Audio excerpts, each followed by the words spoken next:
যাচ্ছে তৃণমূলেরই এক এমএলএ এবং তার কাছের লোক নাকি তার বরাত দিয়েছে খুন করানোর। আমি তো আগেই বলেছিলাম যে তৃণমূল করার আগে মাদেরকে ভাবতে দিন।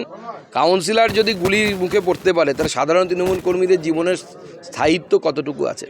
বিজেপি করলে হয়তো মার খেতে পারে, জীবন যাবে না। বিজেপির কোনো নেতা বিজেপির কোনো কর্মীকে খুন করাবে না, কিন্তু তৃণমূল কংগ্রেস করলে পরে গ্যারান্টি আপনি পয়সার ভাগাভাগিতে পড়বেন এবং খুন হবেন। নিজের লোকসভা কেন্দ্রে ফুটবল টুর্নামেন্ট বন্ধ করে অভিষেক বন্দ্যোপাধ্যায় ডাক্তারদের নিয়ে মেডিকেল ক্যাম্প করাচ্ছে। এটা কি আরজিকর কেস ধামাচাপা দেওয়ার জন্য?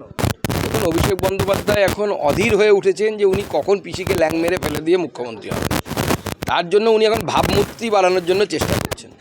ভাবমূর্তি বাড়ানোর জন্য এরকম অনেক কিছু করতে হয়। কি ভাবমূর্তি বাড়াবে? যে উনি বিরাট বড় মাপের মানুষ, নোবেলটা পাওয়ার একটু বাকি আছে, এরকম ভাবমূর্তি তৈরি করার চেষ্টা করছেন। ডাক্তারদেরকে নিয়ে আরজিকরের চেষ্টা করছেন। এরপরে দেখলাম একবার বলিউডের শিল্পীদেরকে নিয়ে গিয়ে প্রোগ্রাম করালেন, রাজার মতো সেখানে বসে থাকছেন। তো ভাবমূর্তি তৈরি করার চেষ্টা করছেন যে বাংলার আগামী দিনের এবং পার্টিতে যারা ওনার নিজের লোক আছে তাদেরকে আলতো করে বলে দিচ্ছেন যে উপমুখ্যমন্ত্রী করতে হবে। তো পিসিকে ল্যাং মারার চেষ্টা করছে, দেখা যাক কে সফল হয়। আমরা দেখছি মুরগি লড়াই বাইরে থেকে। এটা কি আরজিকর কেস ধামাচাপার কি একটা? ওই যে ভাবমূর্তি তৈরি ওভারঅল আরজিকর তো আছে। আরজিকরের জন্য তো তৃণমূল কংগ্রেসের ভাবমূর্তি শুধু নয়, বাংলার ভাবমূর্তি নষ্ট হয়ে গেছে। বীরভূমে অনুব্রত আর কাজল দ্বন্দ্ব চরমে, কি বলবেন?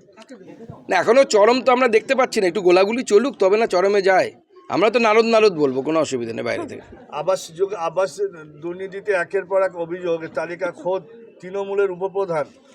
পুরুলিয়াতে অভিযোগ যোগ্য ব্যক্তিদের বঞ্চিত করা হচ্ছে। যারা ছৌ শিল্পী তাদের বঞ্চনা, শাসক দল যেখানে লোকশিল্পী একের পর প্রকল্প করছে সেখানে আবাসে তারা প্রাপ্ত লোকশিল্পীরা। দেখুন, যখন কেন্দ্র সরকারের আবাস যোজনা চলতো তখন এইভাবেই চুরি হতো এবং বারবার সেটা প্রমাণিত হয়েছে বলে, এবং তার বিরুদ্ধে রাজ্য সরকার কোনো ব্যবস্থা নেয়নি বলে কেন্দ্রের আবাস যোজনা বন্ধ করা আছে সাময়িকভাবে।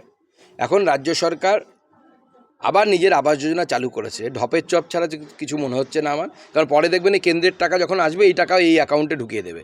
এবার গল্প হচ্ছে যে বাংলায় একটা কথা আছে, চোরে না শোনে ধর্মের কাহিনী। তো তৃণমূল কংগ্রেসকে আপনি কিছু কাজ দেবেন, চুরি করবে না, এটা হয়? তৃণমূল কংগ্রেস আর চুরি এ হচ্ছে ওতপ্রোত সম্পর্ক। ট্যাবের যে টাকা সে মূল কেন্দ্র যে চোপড়া, যার সাথে জামতারা গ্যাংয়ের সাথে যোগ। দেখুন, চোপড়া বহুদিন থেকেই বিভিন্ন ধরনের ইল্লিগাল অ্যাক্টিভিটি এবং ভারত বিরোধী অ্যাক্টিভিটির কেন্দ্র হয়ে উঠেছে। ডেমোগ্রাফিক পরিবর্তনের জন্য এই চোপড়ার বর্তমান এই অবস্থা, এবং চোপড়ার যিনি বর্তমান বিধায়ক আছেন তার অত্যাচারে চোপড়ার সাধারণ মানুষ, হিন্দু এবং মুসলিম, হিন্দুদের সংখ্যা কম, মুসলিমদের সংখ্যা বেশি, তারা দুই সম্প্রদায়ের মানুষ হচ্ছে অতিষ্ঠ অত্যাচারিত। এই হামিদুল সম্ভবত নাম তার অত্যাচারে তো চোপড়া এখন দ্বিতীয় কালিয়াচক হয়ে উঠছে। তো কালিয়াচক নিয়ে সিনেমাও হয়েছে শুনেছি, আগামী দিনে চোপড়া নিয়ে হবে। নৈহাটিতে নির্দল প্রার্থী দাঁড়ানোয় তাকে হুমকি দিচ্ছে শাসক দল। তো নতুন কি আবার? তো নির্দল দ্বারা বিজেপি দ্বারা সবাই কিন্তু হুমকি দেবে। তৃণমূল কংগ্রেস তো গণতন্ত্রে বিশ্বাস করে না, গণতন্ত্রে বিশ্বাস করলে তারা হুমকি দিত না। জগদ্দলের তৃণমূল নেতা খুন, এখনো মূল আসামি এখনো অধরা।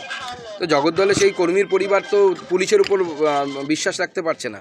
তারা চাইছে যে কেন্দ্রীয় এজেন্সি তদন্ত করুক, এনআইএ তদন্ত করুক। তো আমি পরিবারকে বলবো আপনি আপনার মতো কোর্টে যান। আপনাকে সহযোগিতা করবেন? আমরা প্রয়োজনে সহযোগিতা করবো যদি তারা আমাদের সহযোগিতা চায়। আমরা চাই প্রত্যেকটি অন্যায়ের বিচার হোক। তৃণমূল কংগ্রেসেরও যদি কোনো কর্মী খুন হয় সেটাও ঠিক নয়।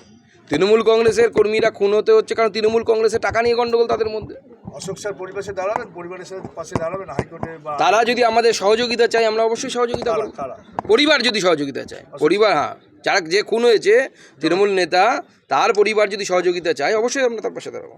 অর্জুন সিং কালকে একটা মত প্রকাশ করেছে রাশিয়ান কেমিক্যাল আতঙ্কে। আজকে তিনি গেছেন মেডিকেল টেস্ট করতে গেছেন।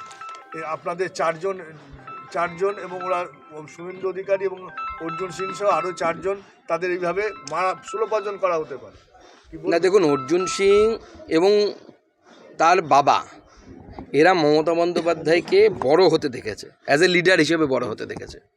তো অর্জুন সিং মমতা বন্দ্যোপাধ্যায় এবং তার দলকে যত ভালোভাবে চেনে তত ভালোভাবে আমিও চিনি না, আপনিও চেনেন না।